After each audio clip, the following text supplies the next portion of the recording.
En compagnie de Daniel Ballesteros, médecin, conférencier, auteur de nombreux livres. Le dernier, L'amour, c'est bon pour la santé, aux éditions de la Musardine, dans la collection Psychologue. Et justement, Caroline vous pose cette question, Daniel Ballesteros. Bonjour Caroline. Bonjour Brigitte, bonjour Daniel. Vous m'entendez bien? Oui, bonjour Caroline. Oui, bonjour. Très bien Caroline. Oui. Ça va très bien, parce que j'avais du mal à entendre Daniel. Bonjour, tout d'abord je voudrais vous dire merci pour cette belle introduction pleine de positivisme et de santé, parce que malheureusement on entend beaucoup parler de maladies, mais pas assez de santé à mon sens. Et du coup j'ai pris un bon boost de défense immunitaire en vous écoutant. Rien que j'aime bien ce que vous dites. C'est vrai, on parle beaucoup de maladies et pas beaucoup de santé, alors que au fond, c'est normal. C'est d'abord, enfin, je veux dire, à tel point, c'est André Comte de Sponville qui a dit hier, je crois, la santé est devenue une religion, quoi. Il y a quelque chose qui va plus dans notre monde. Caroline. La seule façon de ne pas tomber malade, c'est d'être en bonne santé. Hein.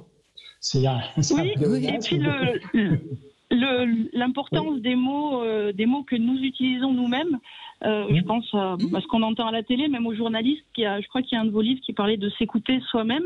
Et si on écoute attentivement de ce qu'on dit, si on parle constamment de maladie, de négativité, ne serait-ce qu'en le répétant, on crée forcément une espèce de mouvement négatif par rapport à notre propre vision de la chose. C'est l'effet nocebo, Caroline, c'est l'effet nocebo dont parle souvent très bien Daniel Ballesteros, qui est l'inverse de l'effet placebo. C'est-à-dire que si on se dit sans arrêt « je suis formidable, je suis merveilleux, je vais y arriver », on a toutes les chances d'y arriver. Si on se dit au contraire « je suis nul, je vais pas y arriver, ça va pas marcher », eh ben c'est ce qu'on appelle l'effet nocebo et qui nous fait en effet du mal. Du mal. Du coup, ça rejoignait, Monsieur Ballesteros, la question que je voulais vous poser.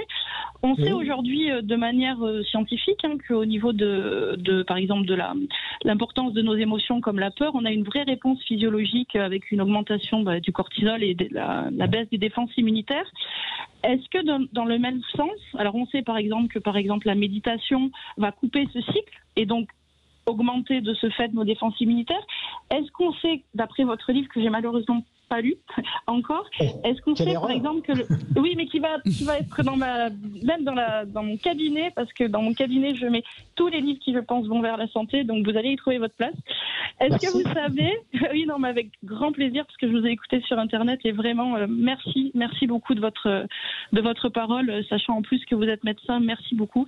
Donc est-ce qu'on sait si en complément on a des études qui montrent qui vont dans ce sens de l'amour, est-ce qu'on a vraiment on peut quantifier, ou est-ce que c'est simplement parce que ça coupe un stimulus négatif? Je suis désolée, c'est un tout petit peu technique, Brigitte, mais j'en profitais, j'ai pas pu résister. Je crois que tout le monde comprend, Caroline, il n'y a pas de souci. Merci en tout cas. Oui. Daniel?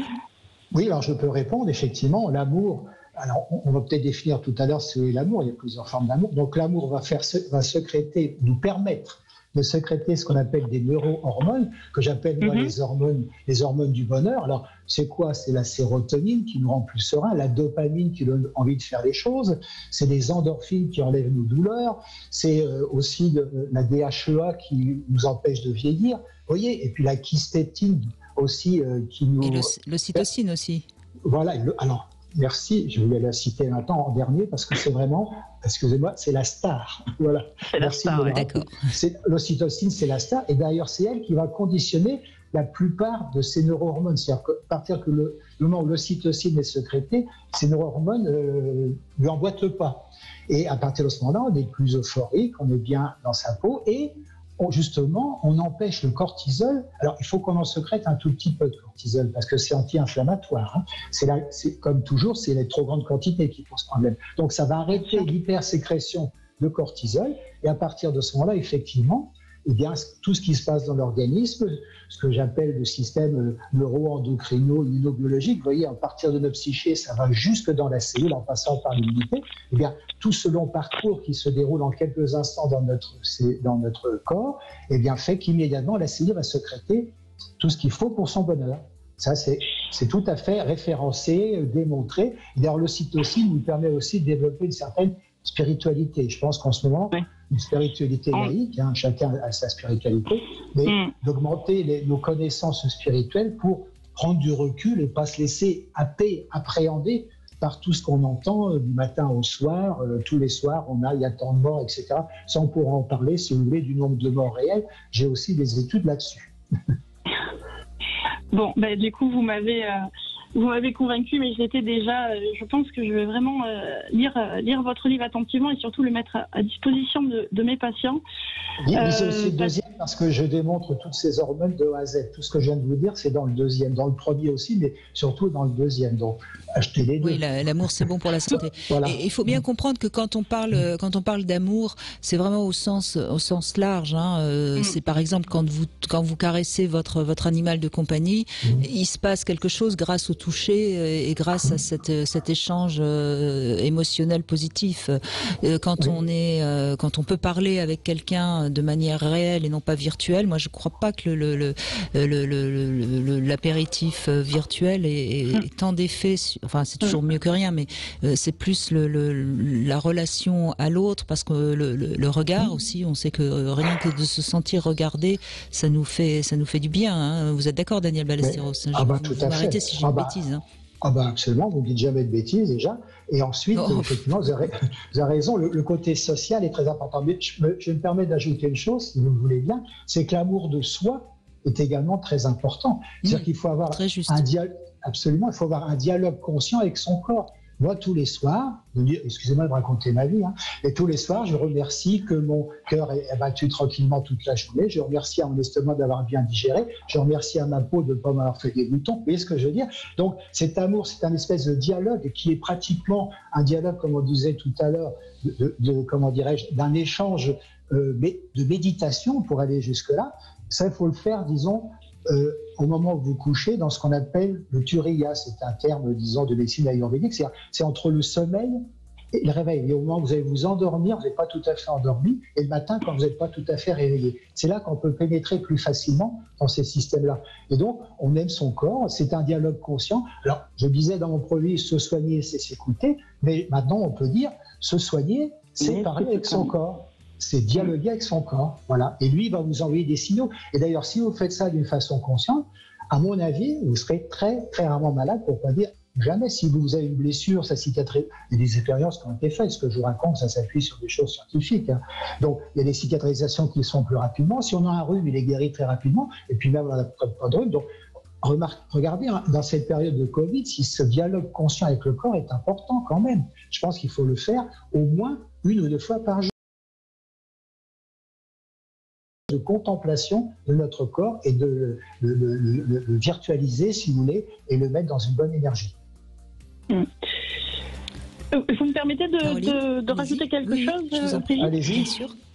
Du coup, je bois vos paroles, bien sûr. Je suis plus que convaincue de tout ce que vous dites.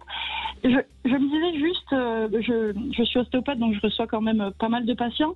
Et la seule chose positive que je vois dans cet épisode de société, c'est que les individus, de par la gravité, commencent à avoir une prise de conscience sur... moi, j'explique à mes patients tous les jours que la seule chose le seul pouvoir qu'ils ont, c'est sur eux-mêmes. Donc, la seule chose, c'est de se soigner.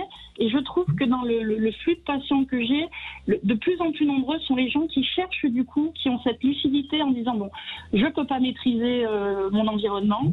Par contre, si je suis en meilleure santé, du coup, là, je réduis les risques de contracter la maladie. Et je trouve que j'ai vu un net changement dans l'attitude des patients sur, de coup, motivés par une certaine crainte peut-être, mais peu importe, sur, du coup, un besoin de consulter, de chercher des réponses, de trouver des solutions, de couper. Et finalement, avec cet état de société qui est très dur, les gens ont une espèce de retour sur eux que je trouve, en fait, en soi, plutôt assez positif.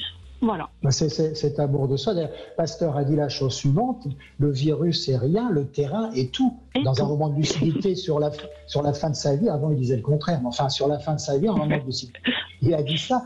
Donc le terrain c'est quoi? Encore une fois, c'est en tête notre système immunitaire. Si vous fabriquez une citadelle inexpugnable, je veux dire, tous les virus peuvent se balader autour de vous, vous ne risquez absolument rien. C'est ça qu'il faut bien comprendre. Donc c'est la règle numéro 1, se construire un bon système immunitaire. Alors, dans l'amour de soi, on peut rajouter l'estime de soi, la confiance en soi. Vous voyez ce que je veux dire? C'est l'intelligence émotionnelle. le rapport avec les autres, soyons dans l'empathie, soyons, vous voyez, tout ça, soyons, disons, dans la gratitude. Tout ça secrète toutes les neurohormones dont je vous ai parlé tout à l'heure. C'est pas que lorsque l'on a un rapport sexuel, c'est pas que lorsqu'on aime quelqu'un.